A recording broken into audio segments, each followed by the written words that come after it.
want to thank everybody for coming, friends, supporters, family, colleagues. It's an amazing day. It is my honor to introduce somebody that needs absolutely no introduction.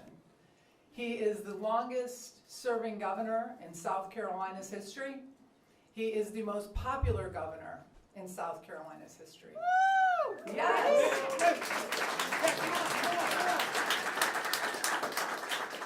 He is our 117th governor, and my dear friend, and somebody I'm proud to call my mentor, Governor Henry McMaster.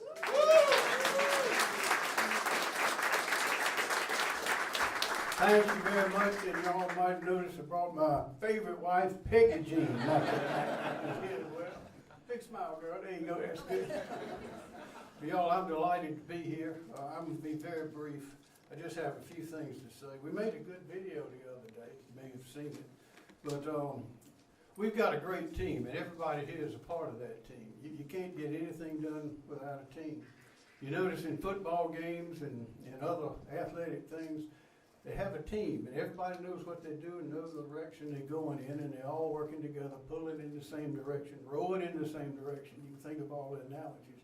Well, that's what Pam and I have been doing. Pamela, be very official, Pamela. You know, Jimmy Carter got into a scrape whether he could put Jimmy Carter on there or James Earl Carter. Y'all remember that? There was laws. They had a lawsuit over it. Well, this is Pam or Pamela, and she just called her your next governor. It'd be a lot of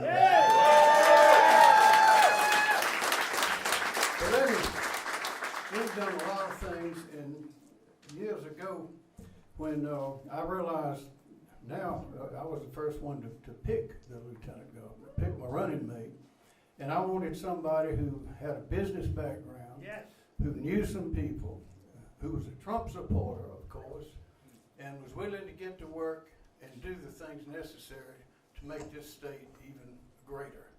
My goal has been and still is and always will be to make this the best place in the whole world to live, work, and raise a family. This is a great state, and you've heard me preach that, the history, no other place like this on this earth. And people all over the world are finding that out, and that's why we are booming.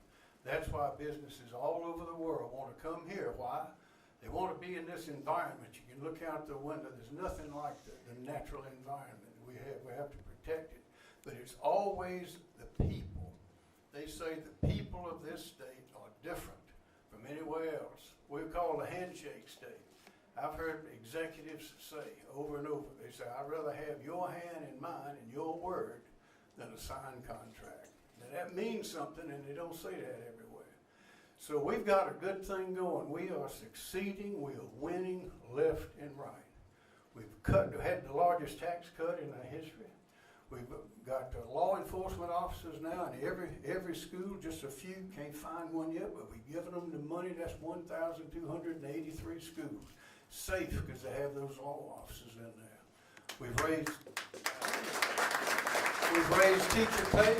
Our goal at the beginning was to go up to at least $50,000 a year for minimum pay for a brand new starting teacher. And with our leaders in the legislature, we go get that done. We got one more step to go. We're going to go $50,500 this legislative session. We've helped our military, our veterans. This is a military-friendly state. We are doing the kinds of things that need to be done. We're protecting life, born and unborn. We're preserving land. We're preserving the family farm. We're cutting taxes, largest tax cut in our history. All of these things. But you can't do it without a team. And what Pamela and I have done with a lot of help from leaders in this room right now and others not here, we've set the course for the future of this state. We know that we must have the strongest economy, we must have strong education, and we must protect that cultural and natural environment, all of our heritage. If we do those things, we'll have done our job. What will South Carolina look like in 100 years? That's the question you have to ask every time we do anything, every time we pass a law or don't pass a law. And with a leader like Pam, she has learned about government. She has been my eyes and ears. She has given me advice. She has carried our message. She has talked the talk. She walked the walk. talk the talk. She's done the things necessary. I trust her. I believe in her. And I like her family too. David's okay. Now he's a Pam doesn't like race stock cars, but David does. So we got it all covered. But ladies and gentlemen, it is a thrill for me and for Peggy to be here to urge you. We want to endorse Pam for our next governor. Urge you to get behind her. Be sure we have to keep winning. South Carolina has been winning. We need to keep winning with Pamela Evette as our next governor. Thank you.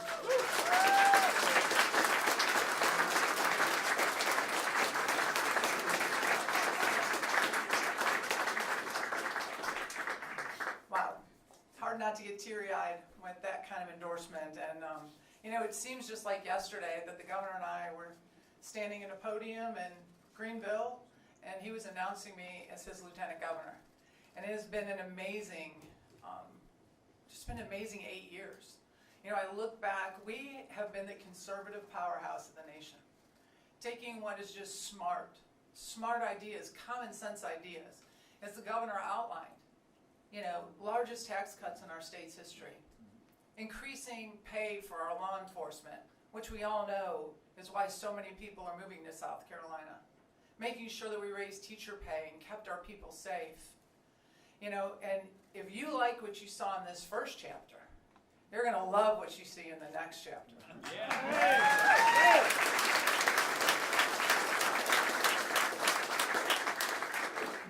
I want to keep rolling strong in all the things we've done, all the things that make South Carolina wonderful. Making sure we protect our coastline, protect our wooded areas, make sure that we eliminate state income tax and we get rid of burdensome regulations. We want to continue to protect life and protect parent rights. And so I just want to thank you all so much for being here today.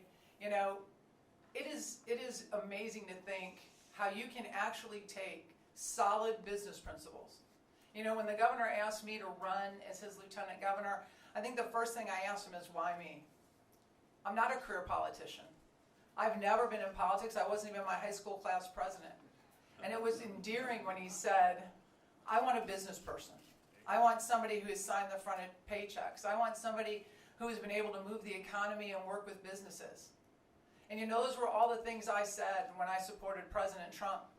You know, I wasn't in the political world. I was sitting at my desk going, we need more business people.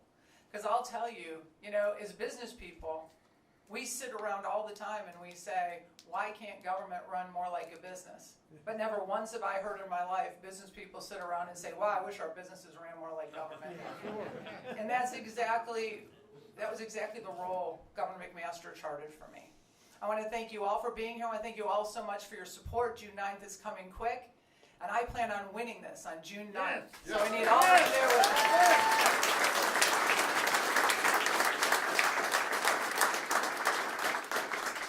Thank you all so much, and Governor, thank you so much. Thank you for being my mentor. Thank you for being my friend, and thank you for having the confidence in me to work alongside of you for 8 years. I won't let you down. I'll continue to make you proud. Thank you all.